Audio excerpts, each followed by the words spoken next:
Saturday or a Sunday, but it's gonna be like the weekend video. I will be reading off of my laptop right here.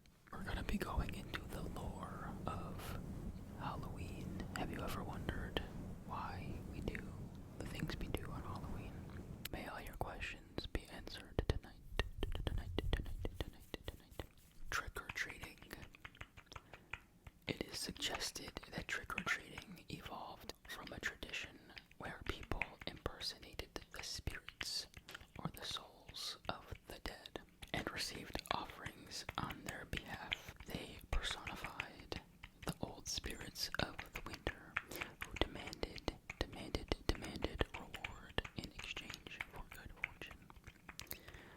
Halloween origins go back over 2,000 years to the Celtic holiday of Samhain, which marked their new year according to the National Geographic. Ancient Irish and Scottish people believed the veil between the worlds of the dead and living grew thin each year on November 1st, allowing demons to roam the earth again. Along with displaying offerings and lighting bonfires for spirits, the Celts dressed up as the dead, hoping to blend in with real demons and therefore skirt spiritual confrontation. So they did not want to get into a confrontation with any demons, so they tried to dress up as them, which is why we dress up for Halloween.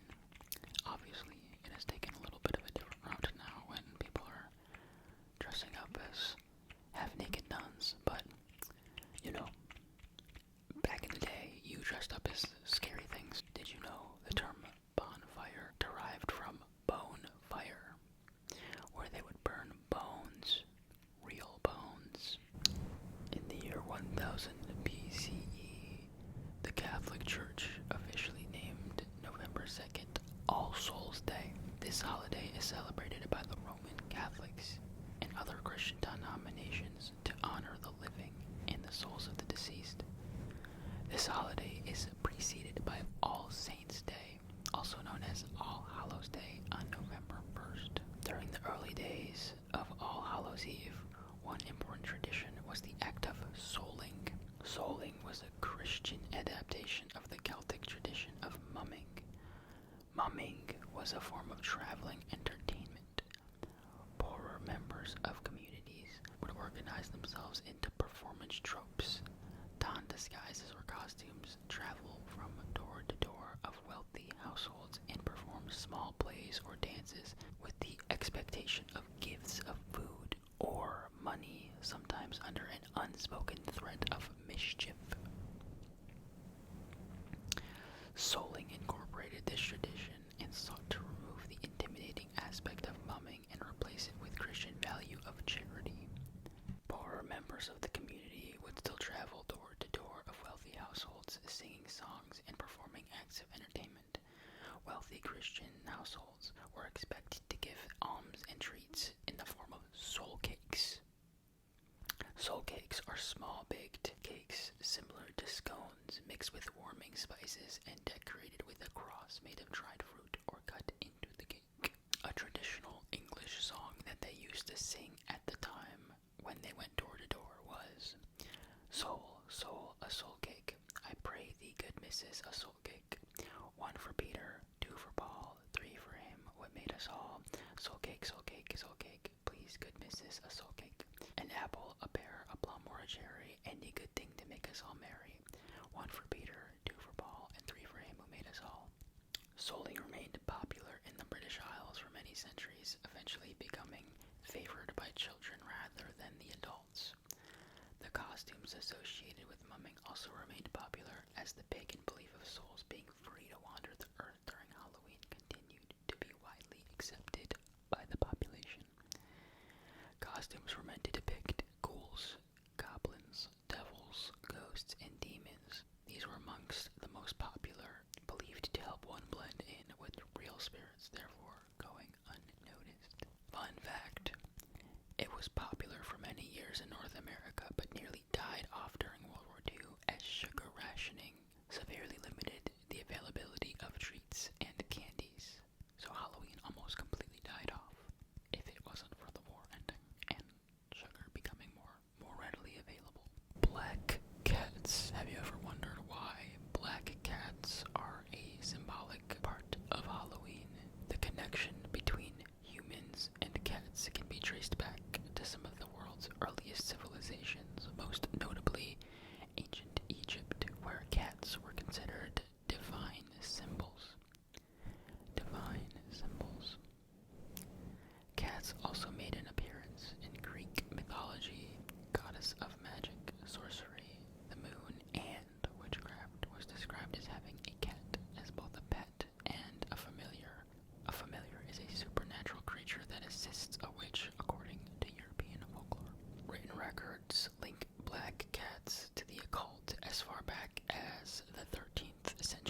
across Europe. Cats, especially black cats, have a very big connection to witches, which we will get into witches soon.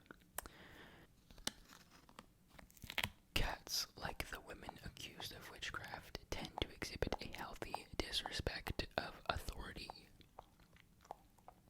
They don't fawn like dogs upon even the unworthy. In the church, neither independent women nor independent animals were to be tolerated. At some point, the pairing of witches with cats narrowed to black cats, although it is not entirely clear why that happened. The relationship between witches and black cats in particular is probably imaginary, but since they cannot be seen at night and therefore have a hunting advantage, eventually the fear surrounding black cats and their association with witchcraft made its way across the Atlantic, courtesy of Puritan colonists. The idea that witches could turn into their familiar likely evolved from those accused of witchcraft having cats as pets. Crossing paths. Black cats crossing paths.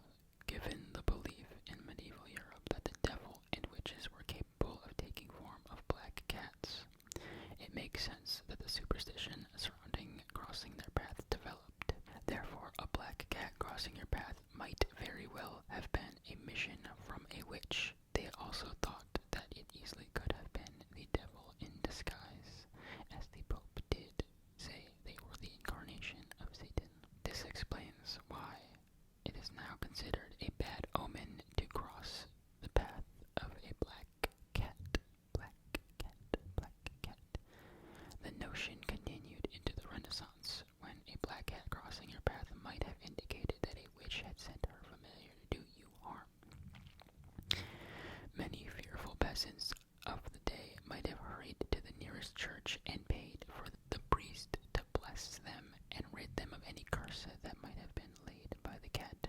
And since this was a source of income for the church, it was likely encouraged and not told to be a lie by the church. But the idea that black cats are bad luck isn't universal. In fact, in some cultures, they believe that black cats are good luck. Their resemblance to the cat goddess Bastet led them to be honored in ancient Egypt and other countries such as Scotland and Japan. They have been known to represent prosperity, so apparently whether a black cat is viewed as benevolent and evil is entirely based on which lore one is likely to embrace and where you are brought up. During the Middle Ages, it wasn't uncommon for cats to be killed given their association with evil. Some people even went as far as blaming these black cats for the spread of the bubonic plague, and used this as another reason to get rid of them. However, their ill-conceived plan backfired, because in a particularly bizarre piece of irony, the killing of the cats helped fuel the spread of the plague. With the reduced number of black cats to control the rodent population, the disease spread rapidly through those rodents that were not killed by the cats who were hunting them. What goes around comes around, that's all I gotta say. What's your verdict on black cats? Have you ever wondered why we carve pumpkins and call them jack-o'-lanterns? Have you ever wondered? Because if you have, I'm here to answer that question for you. Practice of carving ghoulish faces on vegetables may have roots in Ireland, where large turnips served as early canvases rather than pumpkins. In fact, the name jack-o'-lantern comes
and that if Jack should die, he would not claim his soul.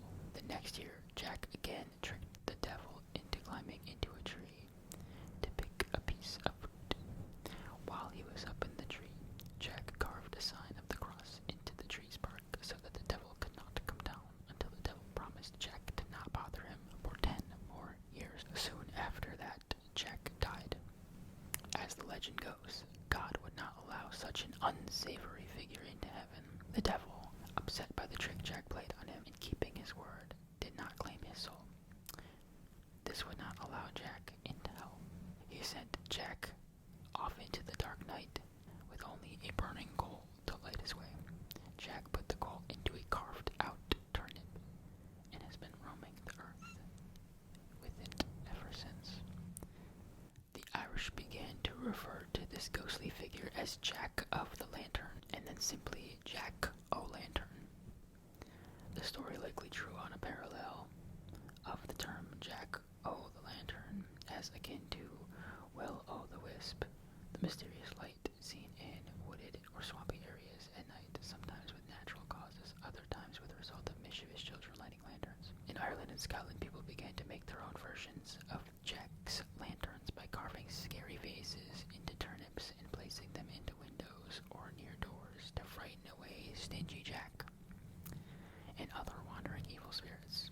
Immigrants from these countries brought their valuable carvings and traditions with them when they came to the United States, where we then used pumpkins, which were more readily available. On to the next. Bloody Mary.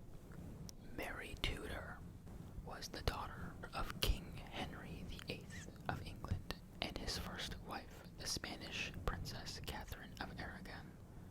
Mary's early life was very chaotic, as her father's frequent remarriages threatened both her claim to the throne and her very survival. Henry's pursuit of a male heir led to his split with the Roman Catholic Church, and Mary's faith put her at odds with the Protestant Church of England. That clash came to a head when Mary became queen in 1553. Her efforts to restore the Roman Catholicism to England would earn her the name Bloody Mary. Hundreds of Protestants were burned at the stake as heretics, and hundreds more were executed in the wake of a failed Protestant rebellion led by Sir Thomas Wyatt the Younger. Suffering from a series of illnesses, Mary died in 1558 at the age of only 42 years old, having ruled for just 5 years. So, she only ruled for 5 years, but killed hundreds of people by execution. During her 5-year reign, Mary had over 300 religious dissenters burned at the stake in what are known as the Marian persecutions. She had a bloodbath of killings. Vampires.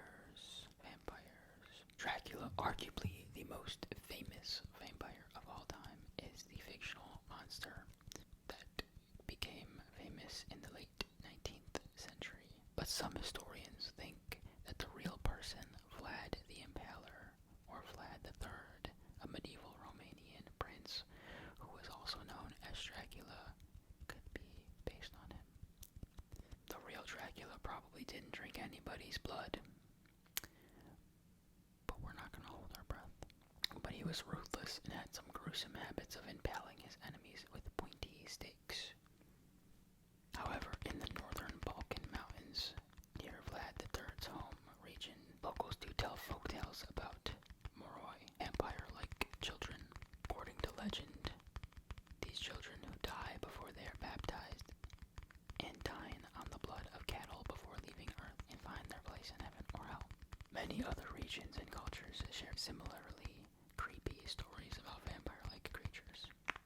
In China, there are Jingxi, evil spirits that attack people and drain their life energy, and some historians date vampires all the way back to the time of the ancient Egyptians, whose myths include references to demons summoned from other worlds. Ancient Babylonians and Greeks may have believed in these reanimated corpses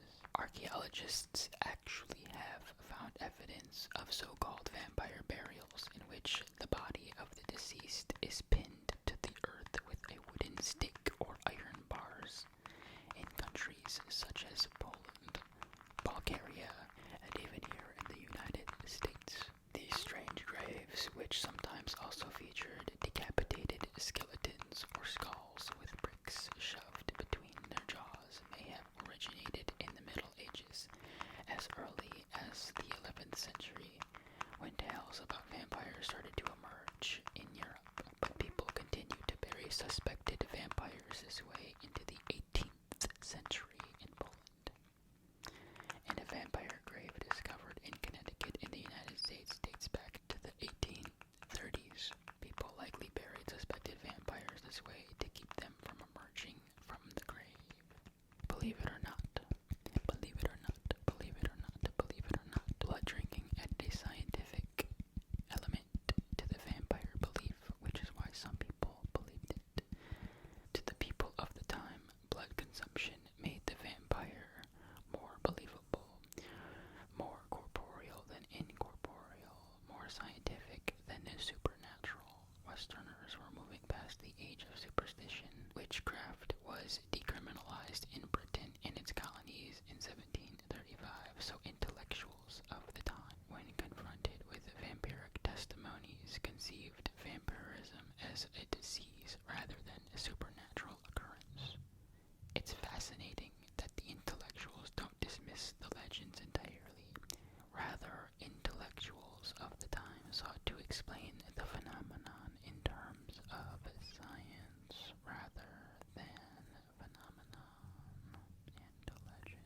In the 1700s, human blood was believed to possess medicinal qualities, and it was widely consumed as medicine throughout Europe and the Americas by people at all levels of society.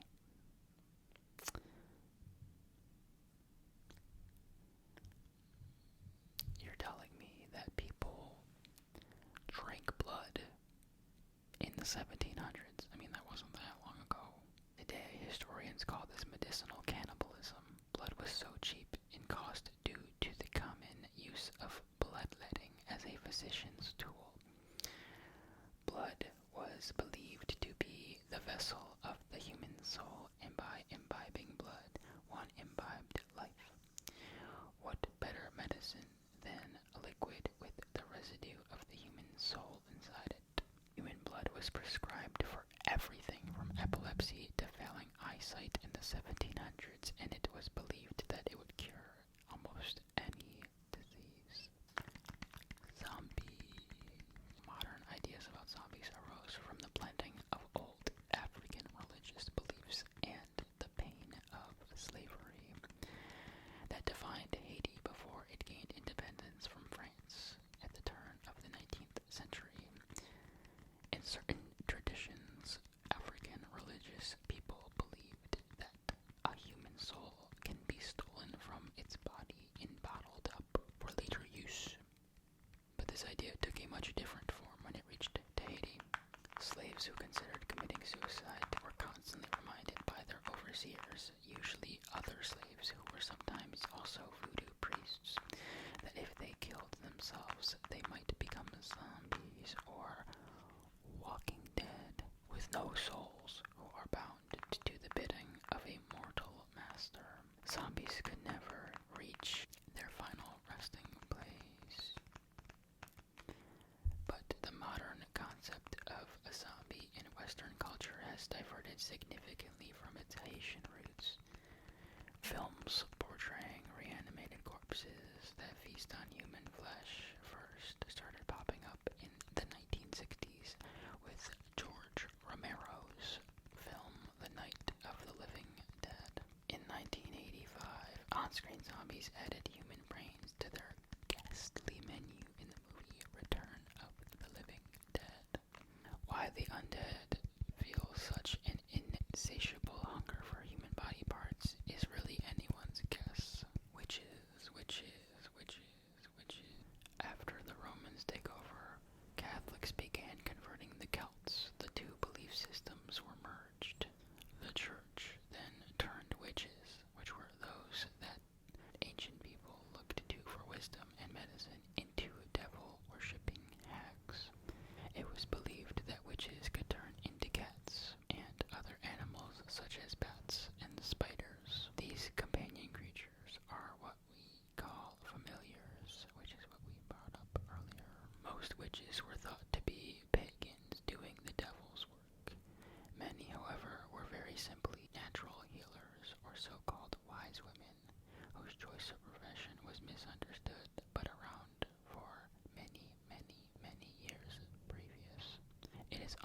exactly when witches came on the historical scene, though, but one of the earliest records of a witch is in the Bible, in the book of 1 Samuel, thought to be written between 931 BC and 721 BC. It tells a story of when King Saul sought the witch of Endor to summon dead prophet Samuel's spirit to help him defeat an army. The witch roused Samuel, who then prophesied the death of Saul and his son. The next day, according to the Bible, Saul's son died in battle and Saul committed suicide. Read Exodus 22:18, which says, "Thou shalt not suffer of a witch to live." Additional biblical passages caution against divination, chanting, or using witches to contact the dead. It wasn't until the 1400s that witch hysteria spread across Europe. More than 100,000 were accused of witchcraft, with upwards to 50,000 of them being executed, mostly via hanging, but those killed during the Spanish Inquisition were burned at the stake. In the Americas, there was a witch scare which culminated in the infamous Salem witch trials. The Salem witch trials began when a 9-year-old Elizabeth Paris and 11-year-old Abigail Williams began suffering from fits, body contortions, and uncontrolled screaming. Today, it is believed that they were poisoned by a fungus that caused spasms and delusions that was readily available at the time in the forest. As more young women began to exhibit symptoms, mass hysteria ensued, and 3 women were accused of witchcraft: Sarah Good, Sarah Osborne, and Tituba, an enslaved woman owned by Paris's father. Tituba confessed to being a witch and began accusing others of using black magic. On June 10th, Bridget Bishop became the first accused witch to be put to death during the Salem witch trials when she was hanged at the Salem gallows. Ultimately, around 150 people were accused and 18 were put to death. Women were not the only ones that were accused. 6 men were convicted and executed as well. Massachusetts wasn't the first of the 13 colonies to obsess about witches, though. In Windsor, Connecticut, in 1647, L.C. Young was the first in America executed for witchcraft. Before Connecticut's final witch trials took place in 1697, 46 people were accused of witchcraft in that state, and 11 were put to death for the crimes. In Virginia, people were less frantic about witches. In fact, in Lower Norfolk County in 1655, a law was passed making it a crime to falsely accuse someone of witchcraft. Still, witchcraft was a concern. About 2 dozen witch trials, mostly of women, took place in Virginia between 1626 and 1730.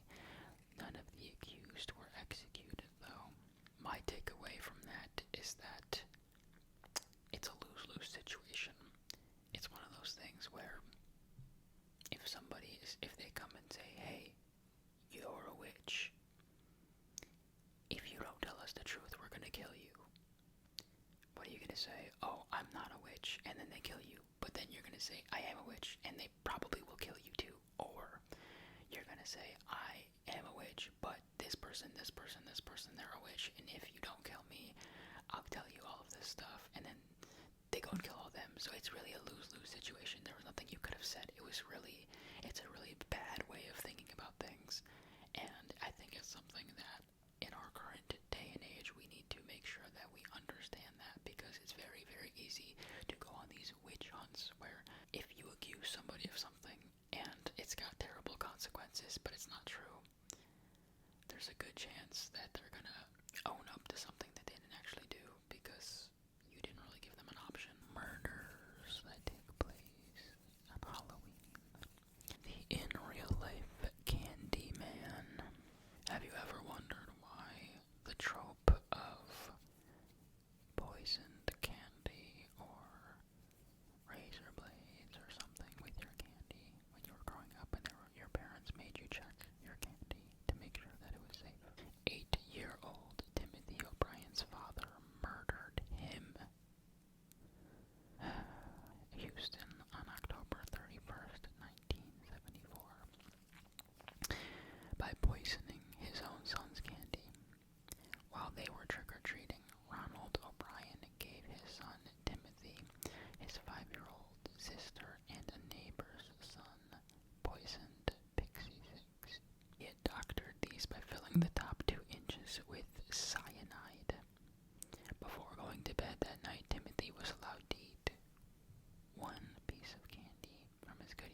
It's rumors and panic. There is no real other story of that.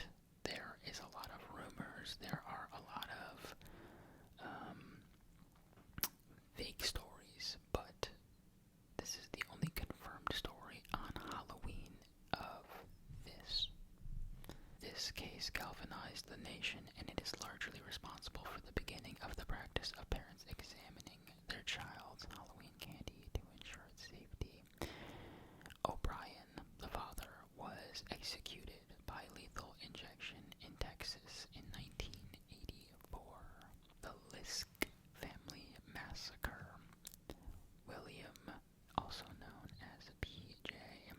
Liske, brutally murdered his father, William Liske, stepmother Susan Liske, and 23-year-old stepbrother Derek Griffin on Halloween night in 2010.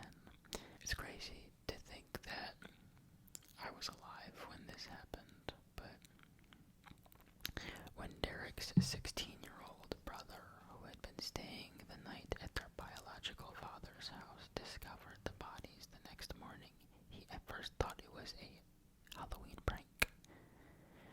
One day later, in an unrelated tragedy, William B.J.'s aunt, Sue Dunmeyer, died in a garage fire. B.J., who had a documented history of mental illness, pleaded guilty to bludgeoning Derek with a claw hammer and then fatally shooting William and Susan. Evidence then shows that Susan had been assaulted either prior or after her death. He then killed himself in prison in 2015 because easy way out for him, right? The murder of Martha Moxley. The body of the 15-year-old girl was discovered on October 31st, 1975. A resident of the wealthy community of Greenwich, Connecticut, Martha had been bludgeoned to death with a golf club. She was last seen hanging out with Thomas Skagel, her neighbor, and a nephew, Ethel Skagel Kennedy, whose husband was Senator Robert F. Kennedy, had been assassinated 7 years earlier. It was Thomas's younger brother, Michael, however, who was tried and convicted in the year 2000 for murder. That's not a typo. That case had remained unsolved for 25 years. But the wheels of justice not only turn slowly, sometimes they swerve off the road. Michael served 10 years in prison and then was granted a new trial based on a judge's findings that the original defense attorney had not adequately represented him. He was freed on a $1.2 million bail in 2013, and after years of lawyering, his conviction was vacated, and a new trial was ordered on October 30th, 2020. 45 years to the day since Martha was last seen alive, the state announced it would not retry him.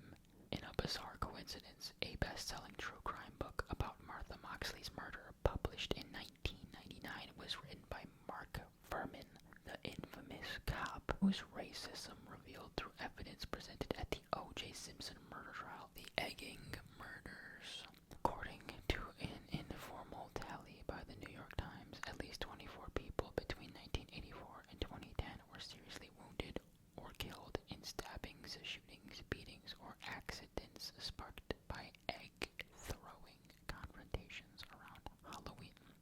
In its 2010 story, the Times reported 2 days before Halloween in 1994, a man leaving a bar in Brooklyn was hit with eggs tossed by several boys. The man stabbed and killed one of the boys, a 12-year-old. In 1996, a 10-year-old Brooklyn boy was shot in the neck by a stray bullet after an egg fight in Halloween. An egg fight, but a stray